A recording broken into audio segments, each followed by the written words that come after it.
सुप्रभात बच्चों, कैसे हो आप सब। मैं आशा करती हूँ आप सब बहुत ही अच्छे और स्वस्थ होंगे, है ना बच्चों। तो आज की कक्षा में हम शुरू करने वाले हमारा अध्याय नंबर 12 है। ठीक है, इसका नाम है अंधेर नगरी। ठीक है ना बच्चों, तो चलिए शुरू करते हैं हमारा ये मजेदार अध्याय। बच्चों ये एक बहुत ही ज्यादा मजेदार अध्याय है, ठीक है ना। तो चलिए इसे शुरू करते हैं। बच्चों सबसे पहले पाठ का सार देख लेते हैं। ठीक है, आइए।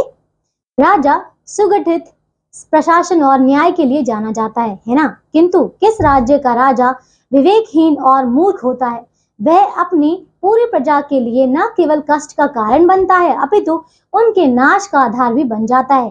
प्रस्तुत पाठ अंधेर नगरी व्यंग्य शैली में रचित ऐसी एकांकी है जिसकी रचना समाज में फैली मूल्यहीन, अमानवीय और अराजक व्यवस्था प्रणाली को उजागर करती है। ठीक है, यह एकांकी मूर्ख शासक और उसकी शासन व्यवस्था की कमियों पर एक तीखा प्रहार है। ठीक है ना बच्चों, तो चलिए इस अध्याय में हम पढ़ेंगे एक ऐसे राजा के बारे में जो कि बहुत ही ज्यादा मूर्ख है। ठीक है, तो चलिए बच्चों शुरू करते हैं हमारे ये नया अध्याय। ठीक है, आइए। तो बच्चों देखिए ये एक प्रकार का नाटक है। ठीक है, इस नाटक में देखिए कुछ पत्र हैं। देखिए बच्चों देखिए इसमें कुछ पात्र हैं। ठीक है, तो देखिए नाटक के पात्र कौन कौन से हैं। देखिए पहला है महंत। ठीक है, महंत कौन है, यानी कि गुरु नारायण दास, यानी कि ये कौन है, ये है चेला। ठीक है, उसका नाम है नारायण दास। फिर है गोवर्धन दास, तो ये है चेला, ये दूसरा चेला है। ठीक है, फिर देखिए कुंजड़न, हलवाई, राज फरियादी, कल्लू बनिया, फिर कारीगर, चूने वाला, भिस्ती, कसाई, गडरिया, फिर कोतवाल, दो सिपाही। तो बच्चों देखिए ये सब जो हैं इस नाटक के पात्र हैं। ठीक है, तो चलिए आइए एक एक करके शुरू करते हैं। बच्चों देखिए सबसे पहला दृश्य आता है। ठीक है, देखिए तो देखिए बच्चों शहर के बाहर सड़क पर महंत जी और दो चेले बातें कर रहे हैं। ठीक है बच्चों, तो देखिए ये एक शहर है। ठीक है, इस शहर के बाहर ठीक है सड़क पर महंत है और उसके दो चेले हैं। ठीक है, आपस में बातें कर रहे थे। ठीक है, अब देखिए महंत क्या कहता है। तो बच्चों महंत कहता है, बच्चा नारायण दास, यह नगर तो दूर से बड़ा सुंदर दिखाई देता है। देख कुछ भिक्षा मिले तो भगवान को भोग लगाएं। ठीक है, चलिए फिर नारायण दास क्या कहता है, उसका चेला वो कहता है, गुरुजी महाराज नगर तो बहुत ही सुंदर है, पर भिक्षा भी सुंदर मिले तो बड़ा आनंद हो। ठीक है, आनंद यानी कि बच्चों खुशी। ठीक है बच्चों, वो ऐसा सोचते हैं कि अगर यहाँ से हमें भिक्षा भी बहुत अच्छी मिल जाए तब जाके खुशी होगी। ठीक है, अब महंत क्या कहते हैं इस पर देखिए, बच्चा गोवर्धन दास, तुम पश्चिम की ओर जाओ और नारायण दास पूर्व की ओर जाएगा। ठीक है, तो वो अलग अलग दिशाओं में उनको भेज देते हैं। आइए दूसरा दृश्य देखते हैं। ठीक है, देखिए तो बाजार में महंत जी का चेला गोवर्धन दास आता है। ठीक है, अब देखिए तो वो बाजार में जा रहा है। ठीक है, अब देखिए तो गोवर्धन दास, तो बच्चों देखिए अब गोवर्धन दास क्या कहता है, देखिए क्यों भाई बनिए, आटे का क्या भाव है। भाव यानी कि कीमत। ठीक है, तो वो उससे आटे की कीमत पूछता है। फिर बनिया क्या कहता है, वो कहता है टके से। ठीक है, तो देखिए इस पर गोवर्धन दास क्या कहता है, वो कहता है टके से। ठीक है, एक सेकंड दोबारा। तो बच्चों इस पर गोवर्धन दास कहता है और चावल, तो फिर बनिया कहता है टके से। ठीक है, फिर गोवर्धन दास फिर से कहता है, वो कहता है और चीनी, तो फिर बनिया कहता है टके सेर। ठीक है, तो बच्चे देखिए मतलब इसमें वो जो भी पूछता है कि इसका भाव क्या है, इसका भाव क्या है, वो हर बार यही कहता है टके सेर। ठीक है, चलिए आगे देखिए आप। तो इस पर अब गोवर्धन दास क्या कहता है, वो देखिए कुंजड़न के पास आकर, ठीक है उसके पास आता है, वो कहता है क्यों भाजी क्या भाव है। देखिए बच्चों कुंजड़न क्या होता है, बच्चों देखिए तो कुंजड़न होता है सब्जी बेचने वाला। ठीक है, तो उससे कहता है कि ये जो भाजी है वो क्या भाव दी है, उसकी कीमत क्या है। ठीक है, भाजी यानी कि जो पत्तियों वाली सब्जी होती है ना, जैसे कि साग। ठीक है, उसे तो कुंजड़न क्या कहती है, वो कहती है देखिए बाबा जी टके से। ठीक है, तो गोवर्धन दास कहता है सब भाजी टके से, वाह बड़ा आनंद है, यहाँ सभी चीजें टके से। ठीक है, हलवाई के पास आकर कहता है क्यों भाई हलवाई मिठाई किस भाव है। ठीक है, तो वहां से भी वो ये सब पूछता है। ठीक है, इस पर हलवाई क्या कहता है, सब टके से। ठीक है, तो गोवर्धन दास इस पे कहता है वाह वाह बड़ा आनंद है, सचमुच सब टके से। ठीक है, तो हलवाई कहता है हाँ बाबा जी सचमुच सब टके से। ठीक है, यहाँ सब चीजें टके से बिकती हैं। ठीक है, गोवर्धन दास कहता है क्यों बच्चा इस नगरी का क्या नाम है, तो हलवाई कहता है अंधेर नगरी। ठीक है, देखिए गोवर्धन दास क्या कहता है बच्चों, वो कहता है और राजा का क्या नाम है। ठीक है, तो हलवाई कहता है चौपट राजा। ठीक है, तो देखिए बच्चों इस प्रकार का उसका नाम है। गोवर्धन दास कहता है वाह वाह, अंधेर नगरी चौपट राजा, टके सेर भाजी टके सेर खाजा। ठीक है, देखिए फिर हलवाई कहता है तो बाबा कुछ लेना हो तो ले जाओ। ठीक है, फिर इसमें गोवर्धन दास कहता है बच्चा मांगकर 7 पैसे लाया हूं, 3.5 सेर मिठाई दे दो। और देखिए हलवाई मिठाई तौलता है और बाबा जी उसे लेकर जाते हैं। ठीक है, चलिए बच्चों, तो वो मिठाई ले लेता है। अब आता है बच्चों इसका तीसरा दृश्य। देखिए जंगल में महंत जी और नारायण दास एक ओर से आते हैं और दूसरी ओर से गोवर्धन दास आता है। ठीक है, तो देखिए महंत क्या कहता है इस पर, बच्चा गोवर्धन दास क्या भिक्षा लाया, गठरी तो भारी मालूम पड़ती है। ठीक है, तो गोवर्धन दास इस पे कहता है गुरुजी महाराज 7 पैसे भीख में मिले थे, उसी से 3.5 सेर मिठाई मोल ली है। ठीक है, तो बच्चों महंत क्या कहता है इस पे, वो कहता है बच्चा यह कौन सी नगरी है। ठीक है, गोवर्धन दास कहता है अंधेर नगरी चौपट राजा, टके सेर भाजी टके सेर खाजा। ठीक है, देखिए तो महंत कहता है इस पे तो बच्चा ऐसी नगरी में रहना सही नहीं है। ठीक है, जहां टके सेर भाजी और टके सेर खाजा बिकता है। ठीक है, फिर गोवर्धन दास कहता है गुरुजी ऐसा तो संसार भर में कोई देश ही नहीं है। दोबारा, तो बच्चों गोवर्धन दास कहता है गुरुजी ऐसा तो संसार भर में कोई देश है ही नहीं। ठीक है, दोबारा बोल रही वाले, गुरुजी ऐसा तो संसार भर में कोई देश ही नहीं है, 2 पैसे पास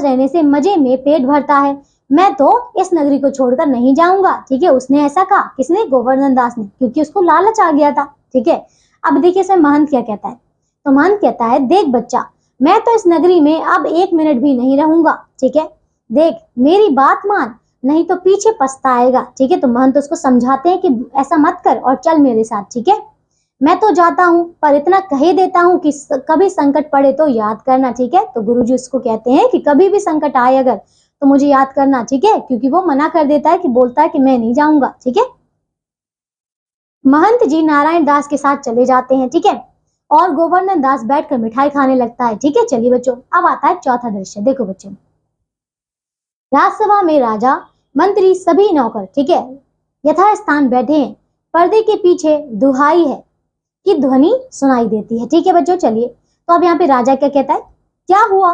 ठीक है, फरियादी कहता है, ये देखिए बच्चों ये है फरियाद यानी कि जो फरियाद करने वाला। ठीक है, कुछ विनती करने वाला। तो देखिए वो कहता है महाराज कल्लू बनिए की दीवार गिर पड़ी, सो मेरी बकरी उसके नीचे दब गई, दुहाई है महाराज न्याय हो। ठीक है, तो मतलब वो उससे न्याय मांगता है, कहता है कि मेरी बकरी जो है उसके नीचे दब गई है। ठीक है, राजा क्या कहता है, अच्छा कल्लू बनियों को पकड़ लाओ। ठीक है, नौकर दौड़कर बाहर से बनियों को पकड़ लाते हैं। ठीक है, फिर राजा क्या कहता है, वो कहता है क्यों बनिए इसकी बकरी कैसे दबकर मर गई। ठीक है, तो वो उससे पूछता है कि ये कैसे दबकर मर गई। ठीक है, तो इस पर कल्लू बनिया कहता है महाराज मेरा कुछ दोष नहीं, कारीगर ने ऐसी दीवार बनाई कि गिर पड़ी। ठीक है, राजा कहता है इस पे अच्छा इस कल्लू को छोड़ दो, कारीगर को पकड़ लाओ। ठीक है, तो कल्लू जाता है और नौकर कारीगर को पकड़ लाता है। ठीक है, देखिए राजा कहता है क्यों कारीगर इसकी बकरी कैसे मर गई। ठीक है, तो देखिए कारीगर क्या कहता है, महाराज मेरा कुछ कसूर नहीं,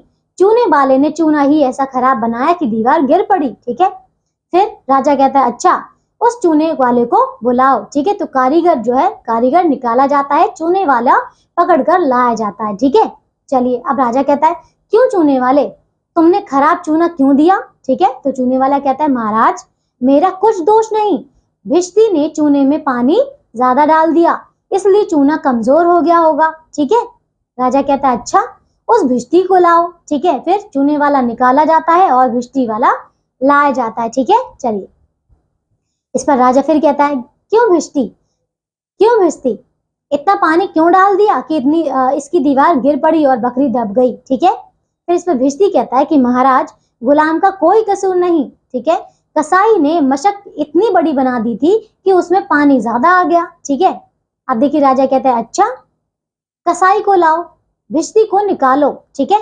नौकर क्या करता है, देखिए बच्चों नौकर भिश्ती को निकालते हैं और कसाई को लाते हैं। ठीक है, फिर राजा कहता है क्यों कसाई तुमने ऐसी मशक क्यों बनाई। ठीक है, फिर कसाई क्या कहता है, महाराज गडरिये ने टके शेर पर ऐसी बड़ी भेड़ मेरे हाथ बेची कि मसक बड़ी बन गई। ठीक है, फिर राजा कहता है बच्चों देखिए क्या कहता है वो, क्यों गडरिये ऐसी बड़ी भेड़ क्यों बेची। ठीक है, फिर गडरिया क्या कहता है, देखिए बच्चों वो कहता है महाराज उधर से कोतवाल साहब की सवारी आ रही थी, इस कारण मैंने छोटी बड़ी भेड़ का ख्याल नहीं किया, इस कारण मैंने छोटी बड़ी भेड़ का ख्याल ही नहीं किया, मेरा कुछ कसूर नहीं। ठीक है, तो देखिए मतलब इसमें ये हो रहा है कि बच्चों एक एक करके जो राजा है वो सबको बदलता जा रहा है, उसको खुद समझ में नहीं आ रहा कि ये जो दीवार है किसकी वजह से गिरी है, लेकिन वो एक एक करके जिसने भी इसे बनाई उसको बुलाया जा रहा है। ठीक है, चलिए बच्चों आगे देखते हैं कि अब वो किसको बुलाने वाला है। ठीक है, देखिए फिर क्या हुआ, तो राजा क्या कहता है कि अच्छा इसको निकालो, कोतवाल को पकड़ लाओ। ठीक है,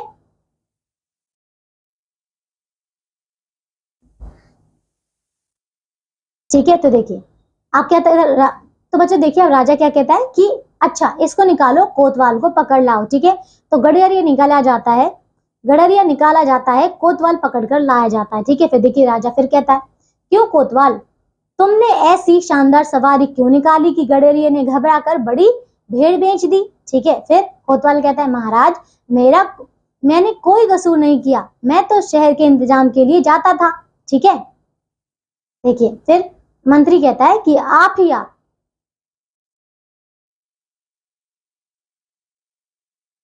देखिए बच्चों अब इस पर मंत्री क्या कहता है, आप ही आप मतलब वो खुद से ही बातें करता है। ठीक है, खुद से ही कहता है यह तो बड़ा गजब हुआ।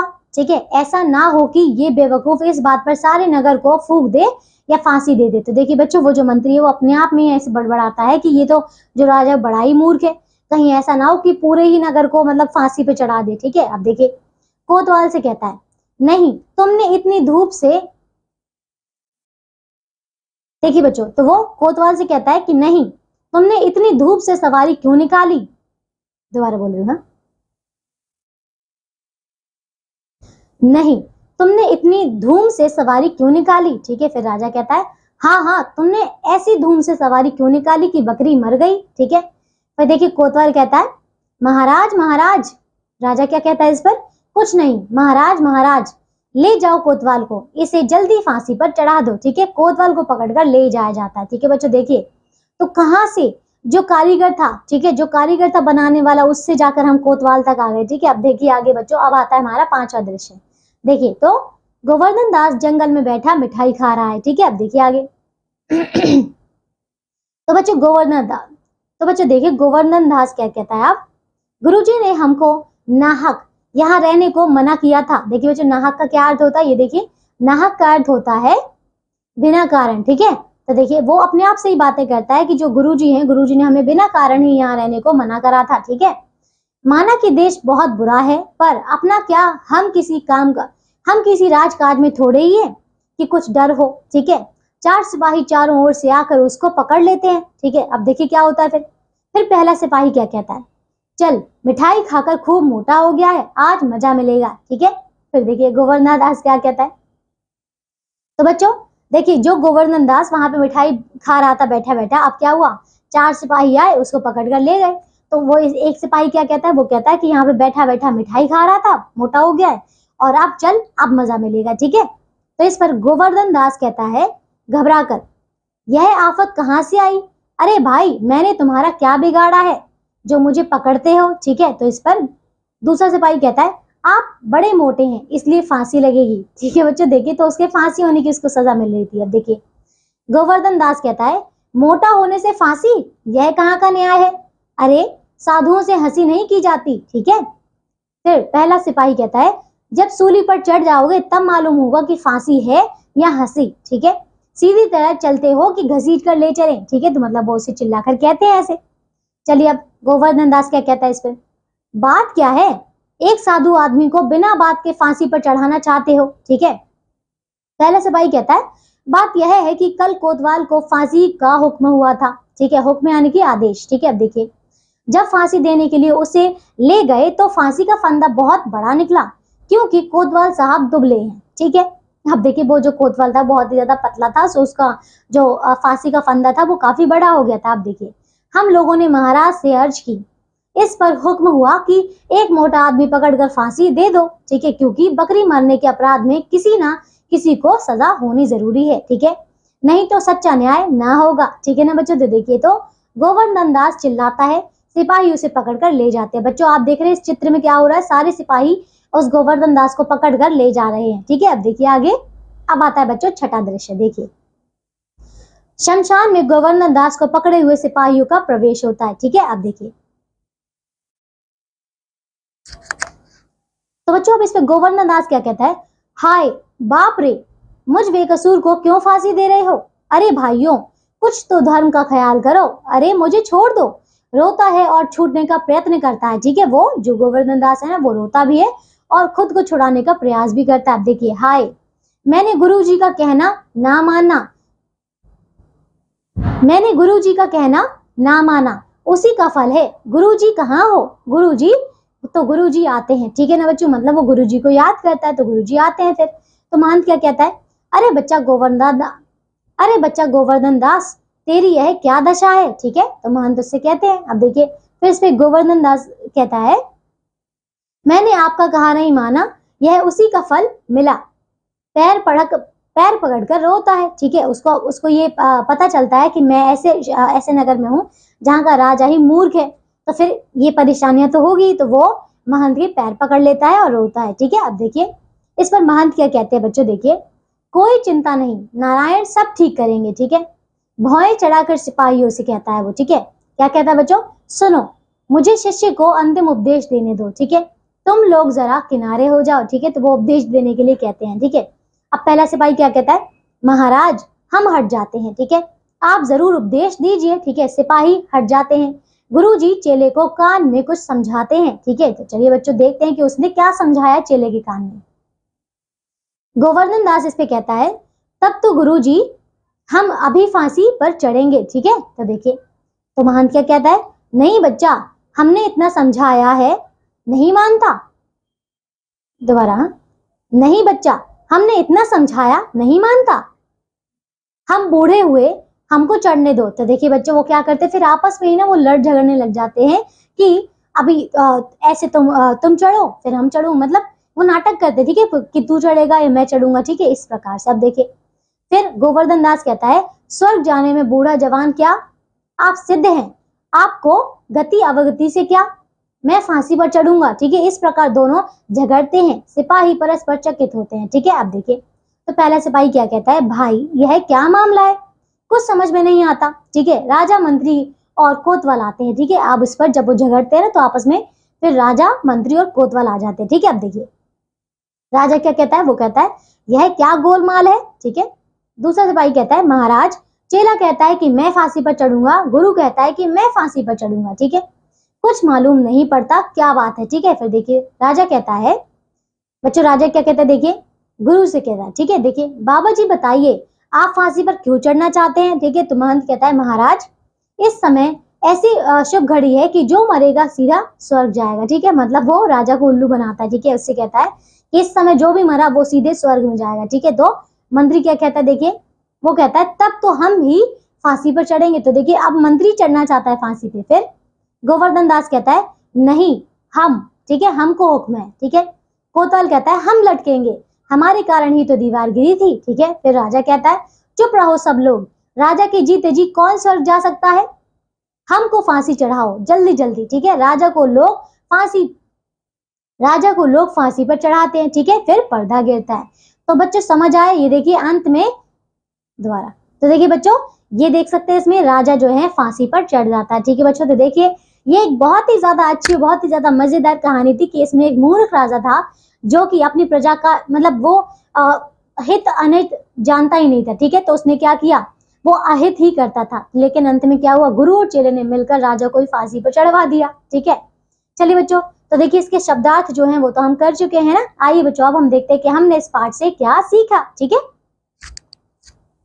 चलिए बच्चों तो पहला इसमें देखिए मौखिक प्रश्न यानी कि स्पीकिंग स्किल्स, देखिए तो पहला बच्चों उत्तर बताइए, ठीक है। क्या देखते हैं, महंत ने गोवर्धन दास को किस दिशा में भिक्षा मांगने को आदेश दिया, ठीक है बच्चों। तो देखिए यहाँ पे हम देख सकते हैं सबसे शुरुआत में, यहाँ देखिए बच्चों तो इसका उत्तर है पश्चिम की ओर, ठीक है। क्या देखिए गोवर्धन दास ने अंधेर नगरी में रहने का निर्णय क्यों किया, क्योंकि बच्चों उसे पता चल गया था कि यहाँ पे हर वस्तु, चाहे वो खाने की हो, पहनने की हो, मतलब किसी भी चीज की हो, चाहे वो सोना चांदी कुछ भी हो, वहां पे हर वस्तु जो है वो टके सेर ही मिलती थी, ठीक है।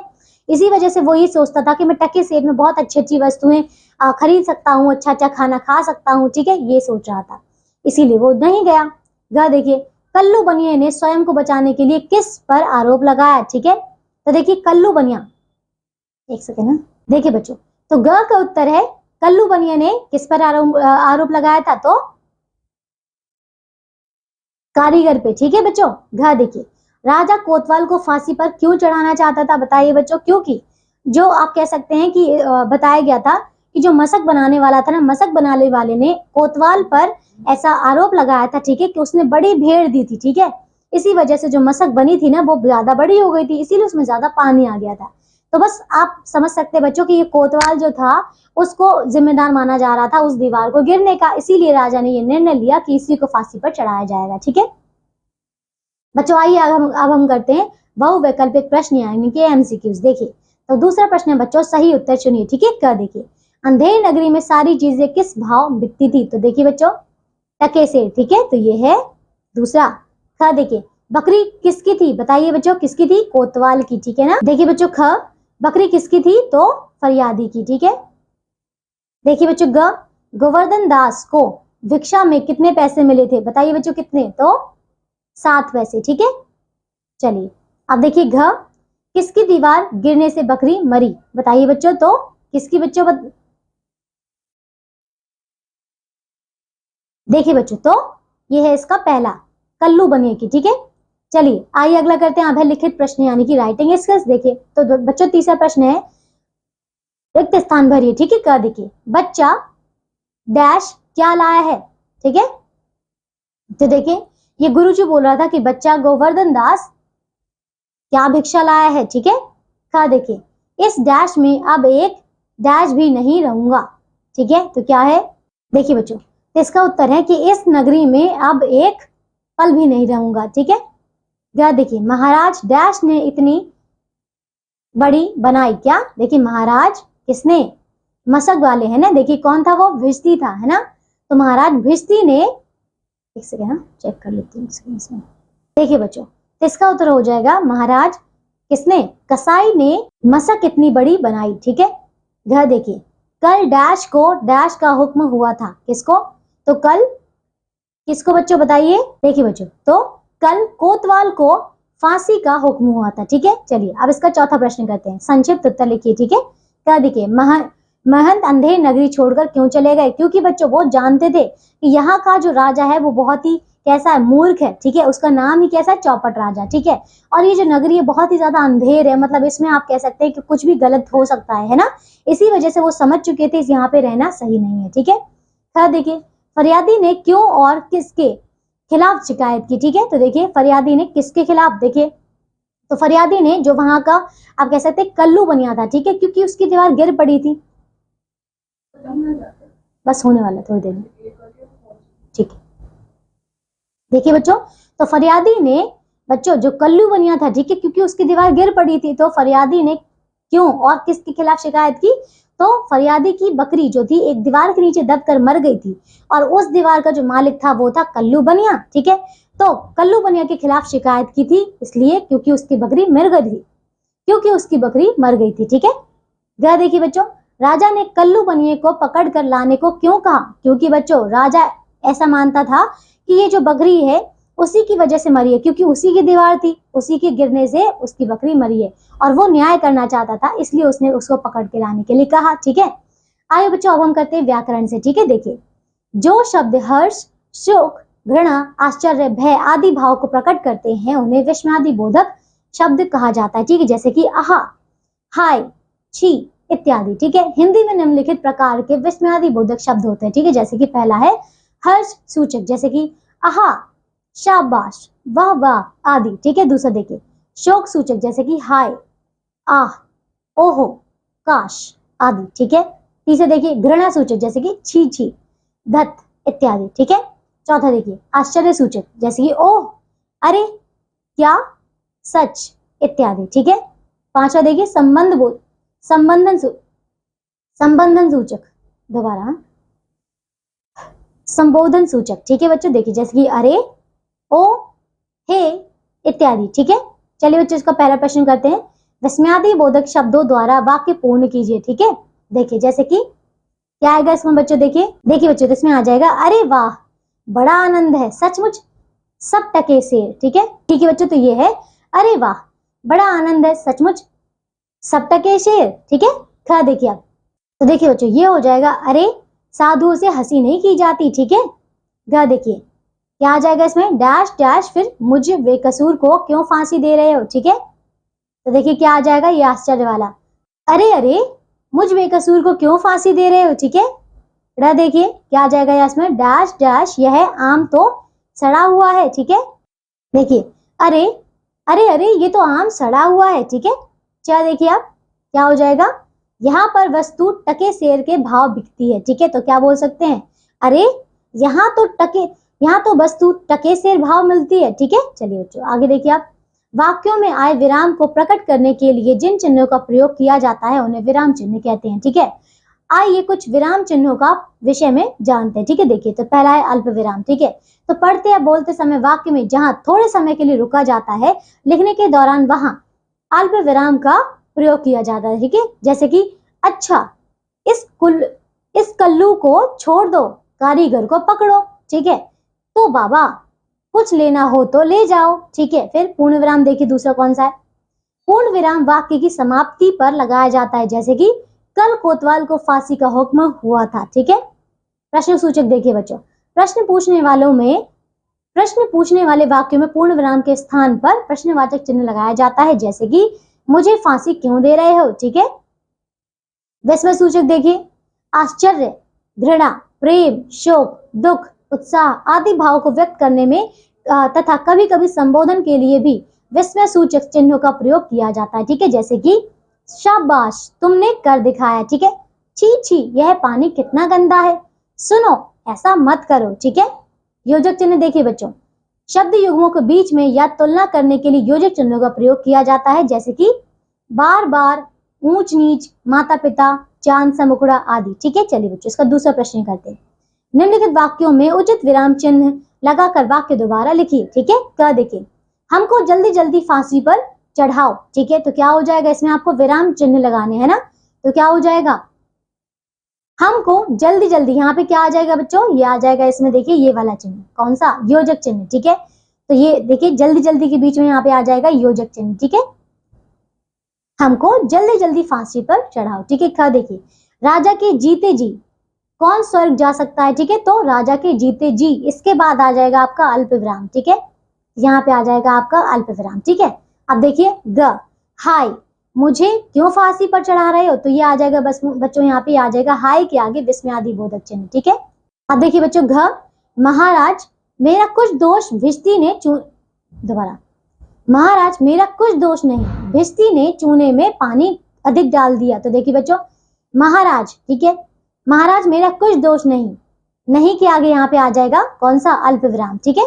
चलिए बच्चों अब बड़ा देखिए, चल मिठाई खाकर खूब मोटा हो गया है। तो देखिए बच्चों चल, इसके आगे आ जाएगा इसका चिन्ह, ठीक है। चल मिठाई खाकर खूब मोटा हो गया है, ठीक है।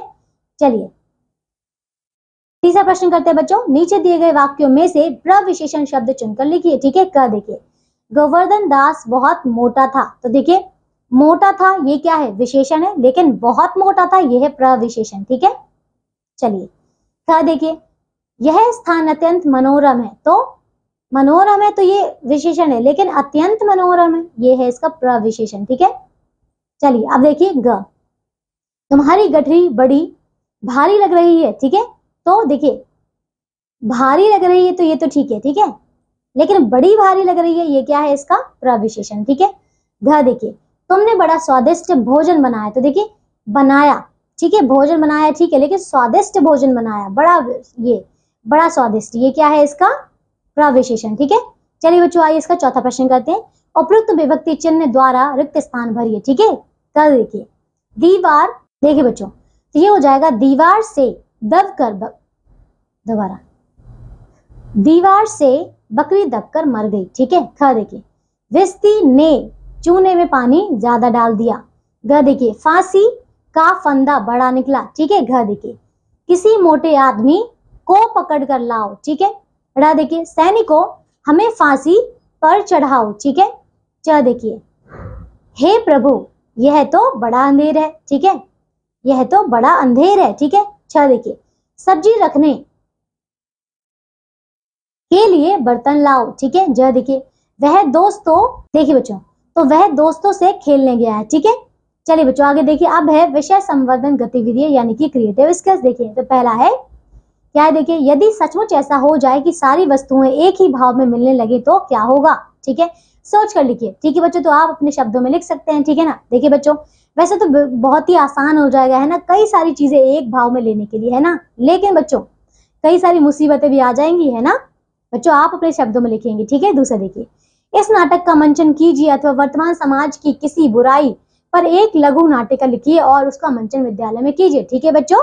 तीसरा है भ्रष्ट राजनेताओं को लक्ष्य करते हुए अंधेर नगरी चौपट राजा शीर्षक पर एक व्यंग्यात्मक लेख लिखिए, ठीक है बच्चों। तो इस पर आप लोग लेख लिखेंगे, ठीक है बच्चों। अब है मूल्य परक प्रश्न यानी कि वैल्यूज एंड लाइफ स्किल्स, ठीक है। देखिए यदि आप गोवर्धन की जगह होते तो आप महंत के कहने पर उस नगर से चले जाते या नहीं। अपने हाँ या ना उत्तर को तर्क संगत पेश कीजिए, ठीक है बच्चों। तो चलिए ये सब आपने खुद से करना है, ठीक है ना बच्चों। चलिए तो आइए, ये अध्याय हमारा पूरा हो चुका है। मैं आशा करती हूँ कि आप सबने इसे पढ़कर बहुत ही ज्यादा आनंद उठाया होगा, है ना, बहुत ही ज्यादा मनोरंजन रखा होगा, है ना। चलिए बच्चों तो अब हम मिलेंगे एक नई कक्षा में ऐसे नए अध्याय के साथ। तब तक के लिए आप सब अपना ध्यान रखिए और स्वस्थ रहिए। बाय।